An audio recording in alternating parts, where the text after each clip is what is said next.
तो ये कहानी शुरू होती है नल से, जो कि क्लिंटार नाम के एक प्लेनेट कम जेल में कैद होता है। वो उसकी हिस्ट्री के बारे में बता रहा होता है कि किस तरह से लाइट ने उसकी शांति भंग कर दी थी, जिसके बाद उसने इन सारे सिम्बियोट्स को बनाया, लेकिन फिर इन्हीं सिम्बियोट्स ने उसको यहाँ पर यानी कि क्लिंटार पर कैद कर दिया। और अब अगर उसे इस कैद से आजाद होना है तो उसे चाहिए होगी एक की, जिसका नाम होता है कोडेक्स। और ये कोडेक्स तब बनता है जब कोई सिम्बियोट उसके होस्ट के मरने के बाद उसको फिर से जिंदा करके उसके साथ बॉन्ड बनाए। और इसलिए ये कोडेक्स वेनम और एडी ब्रॉक के अंदर होता है, क्योंकि पहली वेनम मूवी में जब रायट और वेनम की लड़ाई हो रही थी तब रायट ने एडी को मार दिया था, और वो वेनम ही था जिसकी वजह से जब उसने एडी के साथ फिर से बॉन्ड बनाया तो वो वापस से जिंदा हो सका। और तब से ही वेनम और एडी के अंदर वो कोडेक्स बन गया था। इसलिए क्लिंटार पर नल उसके क्रिएट करे जेनोफेजेस को आदेश देता है कि अगर वो उस कोडेक्स को उसके पास लेकर आएंगे तो वो उनको बख्श देगा। जिसके बाद नल वहीं पर पोर्टल खोलना शुरू कर देता है, जिससे एक जेनोफेज उस पोर्टल के थ्रू एडी वाले यूनिवर्स में आ जाती है। अब अर्थ पर कहानी शुरू होती है स्पाइडरमैन नो वे होम के पोस्ट क्रेडिट सीन से, जहां हमने देखा था कि एडी ब्रॉक एमसीयू में यानी कि अर्थ 616 के एक बार में होता है और वहां पर वो इस बारटेंडर से बात कर रहा होता है। लेकिन जैसा हमने नो वे होम में देखा था कि डॉक्टर स्ट्रेंज की स्पेल की वजह से सारे लोग अपने अपने यूनिवर्स में पहुंच गए थे, तो एडी भी उसके यूनिवर्स में पहुंच जाता है। और एडी उसके यूनिवर्स में सेम वैसी ही बार में पहुंचता है जैसा अर्थ 616 में होता है। यहाँ तक कि उस बारटेंडर की शक्ल भी बिल्कुल अर्थ 616 वाले बारटेंडर के जैसे ही होती है, बस इस यूनिवर्स में उसके बाल थोड़े लंबे हो गए हैं। एडी जब उस बार से बाहर निकलता है तो वो एक 10 का सिक्का उछाल के उस बारटेंडर की तरफ फेंक कर जाता है, लेकिन उसको खबर नहीं थी कि उस सिक्के के साथ लिपटकर वेनम का एक छोटा सा टुकड़ा भी चला गया है, और वो सिक्का और वेनम का टुकड़ा बारटेंडर के सामने टेबल पर गिरता है। एडी अब उस सुनसान गली में चलते हुए जा रहा होता है, तभी हम उसके पीछे आसमान में एक पोर्टल खुलता हुआ देखते हैं, जिसमें से वो जेनोफेज इस अर्थ पर आ जाता है। एडी को सुनसान रोड पर कुछ आवाज सुनाई देती है, तो वो उस आवाज को फॉलो करते हुए एक बेसमेंट में पहुंच जाता है। वहाँ पर कुछ लोगों ने जंगली डॉग्स को एक पिंजरे में बंद कर रखा था, इसलिए एडी और वेनम डिसाइड करते हैं कि वो इन डॉग्स को फ्री करेंगे। लेकिन तभी उसके पीछे वो लोग आ जाते हैं जिन्होंने डॉग्स को बंदी बनाया हुआ था। वो एडी पर हमला करने ही वाले होते हैं कि तभी एडी वेनम में तब्दील होकर उन सबके सर को कच्चा चबा जाता है, जिसके बाद वो उन डॉग्स को फ्री करता है। अब जेनोफेज जो कि वेनम को पकड़ने के लिए आया था, वो कोडेक्स को सिर्फ तभी उसके सेंसेस से देख सकता था जब वेनम उसके फुल फॉर्म में बाहर आ जाए। और इसलिए जब एडी वेनम में ट्रांसफॉर्म हुआ था तब उसे वेनम की लोकेशन दिखती है और वो उस जगह पहुंच जाता है। लेकिन जब तक वो वहाँ पर पहुंचा था वेनम वापस एडी के अंदर चला गया था, और इसलिए जेनोफेज भी चुपचाप वहाँ से चला जाता है। दूसरी तरफ हमें दिखाया जाता है एरिया 51, जिसको गवर्नमेंट अब 3 दिन के बाद बंद करने वाली थी, क्योंकि वहाँ ना तो कोई खास रिसर्च हो पा रही थी और टूरिस्ट भी वहाँ पर आकर बहुत ज्यादा डिस्टरबेंस क्रिएट किया करते थे। और इस एरिया 51 को डिस्ट्रॉय करने की रिस्पॉन्सिबिलिटी दी गई थी एजेंट स्ट्रिकलैंड को, जो कि एक एसिड का यूज करके वहाँ की सारी चीजों को डिसइंटीग्रेट करने वाला था। ये एसिड थ्रोअर मशीन सिर्फ उसकी आंखों के रेटिना के स्कैन होने के बाद ही चलती थी। अब एरिया 51 तो दुनिया को सिर्फ दिखाने के लिए बनाया गया था, असली काम तो एरिया 51 के नीचे अंडरग्राउंड बेस एरिया 55 में होता था। यहाँ पर डॉक्टर पेन और डॉक्टर सैडी क्रिसमस काम किया करती थी। इधर वो सारे सिम्बियोट्स रखे होते थे जो कि अर्थ पर आए थे, और इस बात का ख्याल रखा जाता था कि ये सिम्बियोट्स कहीं बाहर ना निकल जाएं। यहीं पर वो लोग डॉक्टर मलिगन को लेकर आते हैं और उन्हें एक स्पेशल चैम्बर में रखते हैं, क्योंकि उनसे बॉन्ड बनाया होता है टॉक्सिन ने। और डॉक्टर पेन की ड्यूटी होती है कि वो टॉक्सिन से पूछताछ करें और जाने कि इन सिम्बियोट्स का अर्थ पर आने का असली मकसद है क्या। टॉक्सिन बताता है कि वो लोग क्लिंटार से नल से बचकर आए हैं, क्योंकि उसे कोडेक्स चाहिए जिसके बाद वो सारे सिम्बियोट्स को खत्म कर देगा।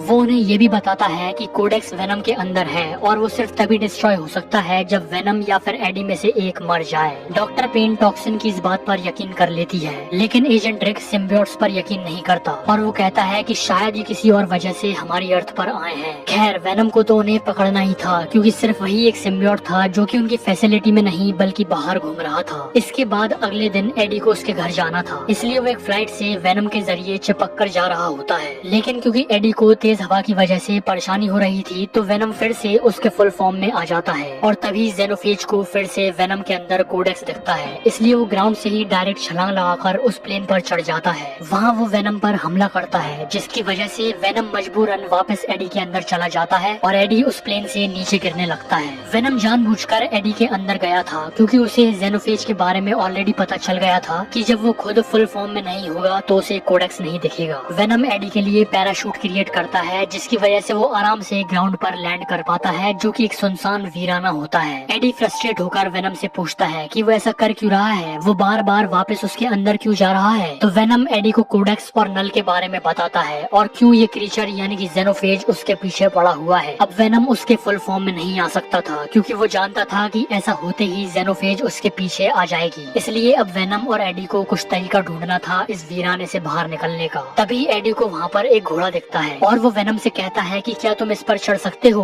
वेनम कहता है बिल्कुल, जिसके बाद हमें वेनम हॉर्स देखने को मिलता है, जो कि बहुत तेज स्पीड से एडी को उस वीराने से दूर ले जाता है। ये घोड़ा एक नदी के पास आकर रुक जाता है और तभी वहाँ पर जनरल रिक स्ट्रिकलैंड उसके 6 एजेंट्स के साथ हेलीकॉप्टर के जरिए एडी और वेनम को पकड़ने के लिए आ जाता है। वो वेनम के ऊपर वाइब्रेशन बीम मारता है, जिससे वेनम और एडी उस घोड़े से निकलकर नदी में चले जाते हैं। एडी नदी में आगे बहने लगता है और वेनम उसके पीछे उससे बॉन्ड बनाने के लिए आ रहा होता है। लेकिन तभी एक एजेंट वेनम के ऊपर जाल फेंकता है और वेनम उसमें कैद हो जाता है, मगर वेनम जैसे तैसे एडी से बॉन्ड बना लेता है। अब वो सारे एजेंट्स नदी में एडी को घेर लेते हैं, तो वेनम अपना दिमाग लगाता है और उसके फुल फॉर्म में आ जाता है। जैसे ये होता है, जेनोफेज उस जगह पर पहुंच जाती है और उन सारे एजेंट्स को मार देती है और वेनम वहाँ से जंगल में एस्केप कर लेता है। फिर बहुत घंटों बाद जब एडी उस जंगल से बाहर निकलता है तो उसे एक फैमिली दिखती है जो कि वहाँ पर कैंपिंग कर रही होती है। वो एडी को खाना ऑफर करते हैं और उससे कहते हैं कि अगर वो चाहे तो उसको वो लोग लास वेगस तक छोड़ सकते हैं। एडी कहता है जरूर, जिसके बाद वो उनकी वैन में बैठकर वेगस की ओर निकल जाते हैं। मार्टिन और उसकी फैमिली एडी को वेगस ड्रॉप करके एरिया 51 की ओर निकल जाते हैं। वेगस के सीसीटीवी कैमरास में एडी की शक्ल कैप्चर हो जाती है और एजेंट रिक को खबर मिल जाती है कि एडी वेगस में ही है। तो इस बार वो और ज्यादा फोर्स के साथ वहाँ पर पहुँचने की तैयारी में लग जाता है। एडी वहाँ के एक होटल के कैसीनो में जाता है और वहाँ उसे सरप्राइजिंगली मिसेस शो मिल जाती है। और क्योंकि वेनम और मिसेस शो की दोस्ती काफी अच्छी होती है, तो मिसेस शो उसको डांस करने के लिए कहती है। वेनम फ्लो में भूल जाता है कि फुल फॉर्म में आते ही जेनोफेज वहाँ पर आ सकती है और इसलिए वो मिसेस शो के साथ डांस करने लगता है। अब जेनोफेज और एजेंट रिक दोनों ही वहाँ आने वाले होते हैं और एजेंट रिक वहाँ पर पहले पहुँच जाता है और वाइब्रेशन बीम की मदद से वो वेनम को एडी से अलग कर देता है। जिसके बाद वो वेनम को एक कंटेनर में कैप्चर करके और एडी को बेहोश करके एरिया 51 के अंडरग्राउंड बेस में एरिया 55 में ले जाता है और जेनोफेज भी उस कंटेनर को फॉलो करते हुए एरिया 55 में चली जाती है। अब यहाँ पर वो वेनम को उन सारे सिम्बियोट्स के साथ रख देते हैं, लेकिन जब डॉक्टर क्रिसमस वेनम को देखती है तो उन्हें दया आ रही होती है, क्योंकि वेनम एडी के बिना कमजोर हो गया था। इसके बाद डॉक्टर पेन और डॉक्टर क्रिसमस एडी से पूछताछ करने के लिए पहुँचती है, लेकिन बीच में वहाँ पर गुस्से में एजेंट रिक आ जाता है एडी को मारने के लिए, क्योंकि उसकी वजह से उसके 6 एजेंट्स मर गए थे। वो लोग एडी पर गोली भी चला देते हैं, लेकिन तभी डॉक्टर क्रिसमस वेनम में ट्रांसफॉर्म हो जाती हैं और वेनम को एडी पर ट्रांसफर कर देती हैं। उन्होंने वेनम को कंटेनर से निकाल लिया था, क्योंकि उन्हें यकीन था कि ये सिम्बियोट्स उनके लिए खतरा नहीं है। अब जैसे ही वेनम एडी पर चढ़ता है तो सबसे पहले तो वो गोली जो एडी को लगी थी वो निकाल देता है, और क्योंकि वो उसके फुल फॉर्म में था तो कोडेक्स को फॉलो करते हुए जेनोफेज वहाँ पर आ जाती है और तबाही शुरू हो जाती है। वहाँ रखे सारे सिम्बियोट्स लोगों से बॉन्ड करने लगते हैं, जैसे कि डॉक्टर क्रिसमस पर लैशर चढ़ जाता है और डॉक्टर पेन पर अगोनी। टॉक्सिन भी वेनम की मदद करता है उसको जेनोफेज से बचाने के लिए, लेकिन जेनोफेज बहुत ज्यादा पावरफुल होता है। वेनम समझ चुका था कि जेनोफेज को रोकने का सिर्फ एक ही तरीका है कि वो उसको सिम्बियोट में कंटेन करके और वो एसिड जो एरिया 51 को डिस्ट्रॉय करने के लिए बनाया गया था उसके नीचे आ जाए। वो ऐसा ही करता है। वो एडी को खुद से बाहर निकाल देता है और उससे कहता है कि अभी के लिए गुड बाय, लेकिन हम फिर मिलेंगे। इसके बाद वो सारी जगह डिस्ट्रॉय हो जाती है और क्योंकि वेनम ने जाते जाते एडी के ऊपर एक गेट रख दिया था जिससे कि वो प्रोटेक्टेड रहे, इसलिए वो बच जाता है। फिर हमें इसके बाद 2 पोस्ट क्रेडिट सीन्स देखने को मिलते हैं और यह कहानी यहीं पर खत्म हो जाती है।